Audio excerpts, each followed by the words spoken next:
And చాలా up and downs ఈ career మొత్తంలో.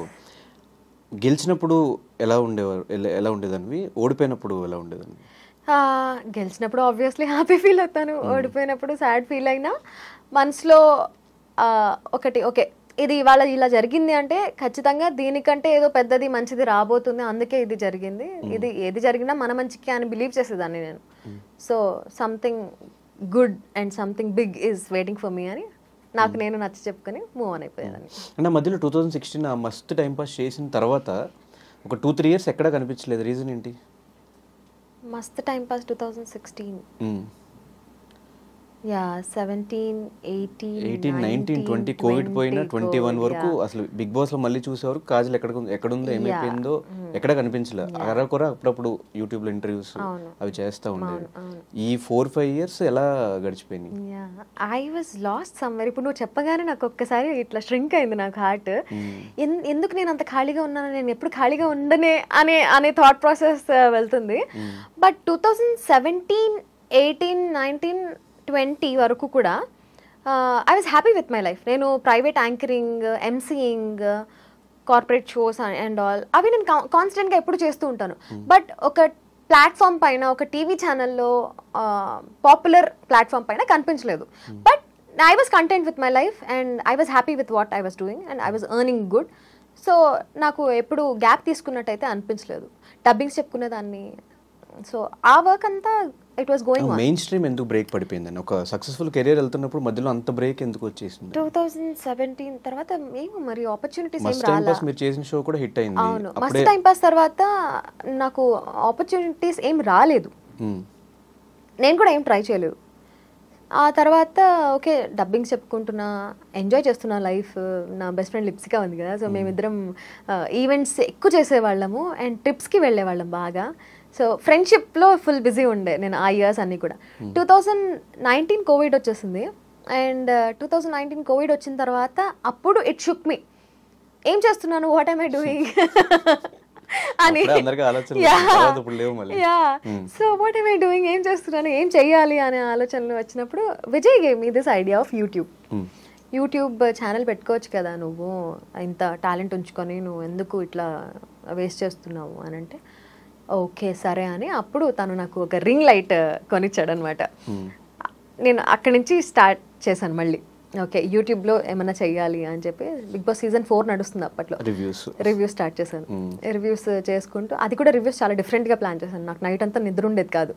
నా షో అయిన తర్వాత షో చూసినప్పుడు పాయింట్స్ రాసుకొని మళ్ళీ 4 గెటప్స్ క్యారెక్టర్స్ వేసుకొని అవి పంచులు పేలేలాగా షూట్ నేనే చేసుకొని, ఆ రింగ్ లైట్ పెట్టుకుని నేనే షూట్ చేసుకుని, నేనే ఎడిట్ చేసుకుని, నేనే అప్లోడ్ చేసుకుని మార్నింగ్ 5-6కి అలా పడుకునేదాన్ని. సో అప్పుడే నేను బిగ్ బాస్కి వెళ్ళాలి అన్న థాట్ వచ్చిందనమాట. అండ్ నా మేనిఫెస్టేషన్ వర్క్డ్ అవుట్ అండ్ నాకు 2020లో వచ్చింది ఆఫర్. 21లో వెళ్ళాను. 2021 లోపు నేను I was doing YouTube, mainstream YouTube channel start చేశాను. RJ Kajal, crazy talks with Kajal అని షో స్టార్ట్ చేశాను. అందులో బిజీగా ఉండే, అది కూడా మంచిగా వెళ్ళింది, చాలా బాగా చేశాను. దాని తర్వాత బిగ్ బాస్కి వెళ్ళాను. బిగ్ బాస్ నుంచి వెళ్ళొచ్చిన తర్వాత మళ్ళీ సీజన్ 2 స్టార్ట్ చేశా. ఇప్పుడు మళ్ళీ ఒక బ్రేక్ తీసుకున్నా. ఆ బ్రేక్ తర్వాత ఇప్పుడు మళ్ళీ సీజన్ 3 స్టార్ట్ చేయబోతున్నా. And before Kajal financial state కి, ఆఫ్టర్ బిగ్ బాస్ తర్వాత ఇప్పుడున్న ఫైనాన్షియల్ స్టేట్ కి హ్యూజ్ డిఫరెన్స్ ఉంది. 100%. ఎందుకంటే ఇప్పుడు బిఫోర్ బిగ్ బాస్ నేను ఒక ఈవెంట్కి ఒక సర్టెన్ అమౌంట్ నేను చార్జ్ చేస్తుంటే ఆఫ్టర్ బిగ్ బాస్ ఆ అమౌంట్కి 3 times ఎక్కువ చార్జ్ చేస్తున్నాను. So obviously there is a huge leap, huge shift. కాబట్టి ఇప్పుడు now I'm earning good and I'm satisfied. అంటే చాలా మంది కెరియర్స్ ఇండస్ట్రీలో కొంతవరకు వాళ్ళ హవా కొంతవరకు నడుస్తుంది, కొన్ని రోజుల తర్వాత వాళ్ళు ఫేడ్ అవుట్ అయిపోతారు, మళ్ళీ వెతుక్కోవాలి. సో ఆ పరంగా ఏమైనా ప్లాన్స్ కానీ ఏమైనా చేసుకున్నారా? అయ్యా డెఫినెట్లీ ప్లాన్స్ అయితే ఉన్నాయి, కానీ ప్లాన్స్ అన్నీ వర్కౌట్ అయ్యాక అవి చెప్పుకుంటే బాగుంటుంది. I'm someone who believes in okay చెప్పుకుంటే పనులు అవ్వవు, అందుకే చెప్పుకోను. సో బిగ్ బాస్ ఆపర్చునిటీ వచ్చినప్పుడు what is your first reaction? అంటే అప్పటివరకు సీజన్ చూసి దాని రివ్యూస్ చెప్పుకుంటూ, అండ్ బిగ్ బాస్ అంటే చాలా ఇష్టం అని సీజన్ 5 చూసిన అందుకు అర్థమైపోతుంది. ప్రీవియస్గా హిందీ, తెలుగు అన్ని లాంగ్వేజ్ బిగ్ బాస్ సీజన్స్ అన్ని చూసి వచ్చినట్టు అనిపించింది. ఏ టాస్క్ ఎలా ఆడాలి, ఎక్కడ ఏం మాట్లాడాలి, ఏంటి మొత్తం ప్లాన్ చేసుకుని వచ్చినట్టు అనిపించింది. ఆ బిగ్ బాస్ జర్నీ అంతా ఎలా అనిపించింది? బిగ్ బాస్ ఫస్ట్ వచ్చిన తర్వాత నా రియాక్షన్ వాజ్ ఒక పువ్వు ఇట్లా బ్లూమ్ అవుతుంది కదా, so my heart bloom like that. Wow, oh my God, yes I did it, finally I got this opportunity అని చాలా హ్యాపీ ఫీల్ అయ్యా. ఫస్ట్ మా ఆయనకు చెప్పా, తర్వాత మా అక్కకి చెప్పా. ఫస్ట్ మా ఆయన రియాక్షన్ అయితే వద్దు, వెళ్ళొద్దు, మంచిది కాదు, నెగిటివిటీ అవసరం మనకి, అది ఇది. సరే ఓకే, నువ్వు ఒప్పుకోకపోతే నేను బిగ్ బాస్ షోకి వెళ్ళి నాకు కంటెంట్ ఇస్తున్నావు నువ్వు. మా ఆయన ఒప్పుకోలేదు, అయినా వచ్చాను అని చెప్పుకుంటాను నేను. అంటే అమ్మ తల్లి నీకో దండం అని చెప్పి ఒప్పుకున్నాడు. బిగ్ బాస్ సీజన్ నేను హౌస్ లోపలికి వెళ్ళినప్పుడు అందరికీ ఇదొక, ఇప్పుడు నువ్వు ఎలా అయితే షో చూసాను, ప్లాన్ చేసుకొని వచ్చాను అని అందరికీ అదే ఫీలింగ్ ఉండింది. కానీ యాక్చువల్గా షో చూడడం వేరు, అందులోపల ఉండి మనం యాక్ట్ చేయడం వేరు. ఎందుకంటే అక్కడ యాక్టింగ్ ఏమి ఉండదు, రియాక్షనే ఉంటుంది. నీ ఏ పర్సనాలిటీ అయితే ఉందో కోర్ పర్సనాలిటీ అదే బయటికి వస్తుంది.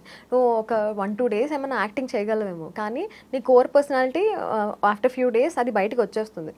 సో నేను అక్కడ ఏం టాస్క్లు ఆడినా ఆర్ ఎలా ఉన్నా దట్ వాజ్ ద రియల్ మీ. అలాంటి సిచ్యువేషన్స్లో నేను అలానే రియాక్ట్ చేస్తాను అండ్ అలానే ఉన్నాను. సో అది ప్లానింగ్ వర్కౌట్ అవ్వదు బిగ్ బాస్లో.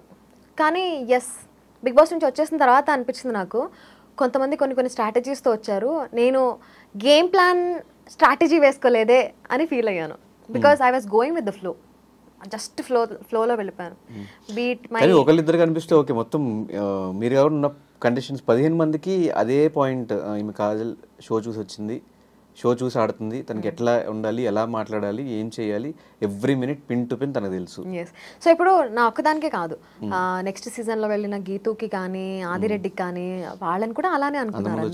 Sreemukhi is a huge fan. So చెప్పుకోవడం వల్లనే అలా అయింది. ఇప్పుడు ఫర్ ఎగ్జాంపుల్ నేను హ్యూజ్ ఫ్యాన్, నేను అసలు అసలు అన్ని బిగ్ బాస్ సీజన్స్ చూసాను అని నేను ఒకవేళ చెప్పుకోకపోతే ఎవరికి పాయింట్ వచ్చేది కాదు. నేను చెప్పుకున్నాను కాబట్టి, వాళ్ళకి తెలిసింది కాబట్టి వాళ్ళు అలా అనుకోవడానికి స్కోప్ నేనే ఇచ్చాను. శ్రీముఖి ఇచ్చింది ఆ స్కోప్. ఇప్పుడు ఆదిరెడ్డి గీతు వాళ్ళు రివ్యూస్ ఇస్తున్నారు. సో ఆబ్వియస్లీ ఒక షోని అనలైజ్ చేస్తున్నారు అంటే వాళ్ళకి మొత్తం తెలుసు అనే ఫీలింగ్, అది హ్యూమన్ నేచర్, అది వచ్చేస్తుంది. But nobody can plan it. అంటే తెలుసుకుని వెళ్ళావా, వెళ్ళాకే తెలిసిందా? వెళ్ళాకే తెలిసింది 100%. ఎందుకంటే మనం షో చూసేది వేరు ఉంటుంది, ఆడేది కంప్లీట్లీ డిఫరెంట్ ఉంటుంది. ఒపీనియన్ ఏంటి బిగ్ బాస్ మీద? అది యూస్ఫుల్ కాదా? ఎవ్రీబడి షుడ్ ఎక్స్పీరియన్స్ ఇట్ అని అంటాను నేను. ఎక్స్పీరియన్స్ కాదు, ఒక కాజల్కి కానీ లేదంటే సోయల్కి కానీ వేరే వాళ్ళకి కానీ ఆర్టిస్టులకు కానీ బిగ్ బాస్ షో అయిన తర్వాత వాళ్ళకి అది హెల్ప్ అవుతుందా? అంతా మన మొత్తం అంతా వాళ్ళు చూసేసిన తర్వాత మైనస్ అవుతుందా?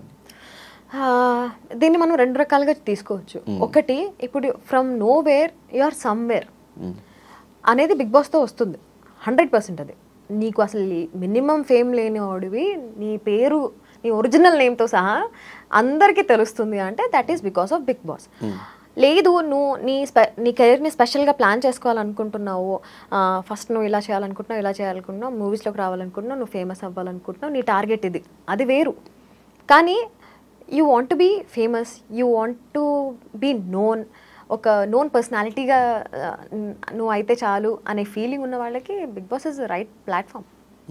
బట్ ఎందుకు నోవేర్ టు సమ్వేర్కి వెళ్ళిన తర్వాత ఆ సమ్వేర్ నుంచి మళ్ళీ నోవేర్కి వస్తున్నారు? దట్ ఆల్సో నేను చెప్తాను. ఇప్పుడు బిగ్ బాస్ షోలో చూసిన తర్వాత ఏం ఎక్స్పెక్ట్ చేస్తారు జనాలు? కంటిన్యూస్గా కనిపిస్తూ ఉండాలి అని ఎక్స్పెక్ట్ చేస్తారు. కానీ Bigg Boss is just one show. ఆ షోలో కనిపించిన తర్వాత మళ్ళీ అలాంటి షోలో వస్తే కానీ కనిపించరు. ఈ ఆడియన్స్కి ఏమైపోతుందంటే జనరల్గా చూసే వాళ్ళకి ఓకే అందులో కనిపించారు, మళ్ళీ ఎక్కడ కనిపించట్లేదు, మళ్ళీ జీరోకి అయిపోయారు అని. From nowhere to somewhere and again nowhere అని అనుకుంటున్నారు. కానీ from nowhere to somewhere they are somewhere. ఎందుకంటే వాళ్ళని మీరు ఇప్పుడు గుర్తుపడుతున్నారు. ఇంతకుముందు అసలు వాళ్ళు ఎవరో కూడా తెలియదు కదా మీకు. Definitely they are somewhere. But ఆ సీజన్ రన్ అవుతున్నప్పుడు గుర్తుపడడం వేరు, దాని తర్వాత మళ్ళీ నెక్స్ట్ సీజన్ స్టార్ట్ అయిన తర్వాత ఆ సీజన్లో ఉన్న 15 మంది కంటెస్టెంట్స్ హవా వస్తుంది, వీళ్ళందరూ మర్చిపోతూ వస్తున్నారు. మళ్ళీ ఇది అయిపోయిన తర్వాత ఇంకో సీజన్, ఆ సీజన్ కంటెస్టెంట్ అందరూ హైప్, మళ్ళీ వీళ్ళందరూ డౌన్, ఇలాగే కంటిన్యూ అవుతుంది. కౌశల్ విషయానికి వచ్చినా కూడా అదే జరిగింది. అంత స్టార్డమ్ వచ్చి వెంటనే ఇమీడియట్ గా జీరోకి అయిపోయి, ఇప్పుడు ఇన్స్టాగ్రామ్ లో స్టోరీ పెట్టిన జీరో ఏం అయిపోలేదు కౌశల్. ఈవెన్ అంటే జనాలు ఛానల్ పాయింట్ ఆఫ్ వ్యూలో ఇప్పుడు ఇన్స్టాగ్రామ్లో తన స్టోరీ పెట్టినా లేకపోతే ఒక పోస్ట్ పెట్టినా కూడా ఒక 2000 to 3000 లైక్స్ మాత్రమే వస్తున్నాయి. ఇదే కౌశల్ ఆ టైంలో పెట్టినప్పుడు 30K 40K 50K లైక్స్. ఇక్కడే డిఫరెన్స్ తెలిసిపోతుంది కదా. Audience memory is so less. Audience మెమరీలో మీరు ఎప్పటికీ ఉండిపోవాలంటే ఎప్పుడు కనిపిస్తూ ఉండాలి. ఒకసారి కనిపించి మళ్ళీ తర్వాత కనిపించకపోతే వాళ్ళు మర్చిపోతారు.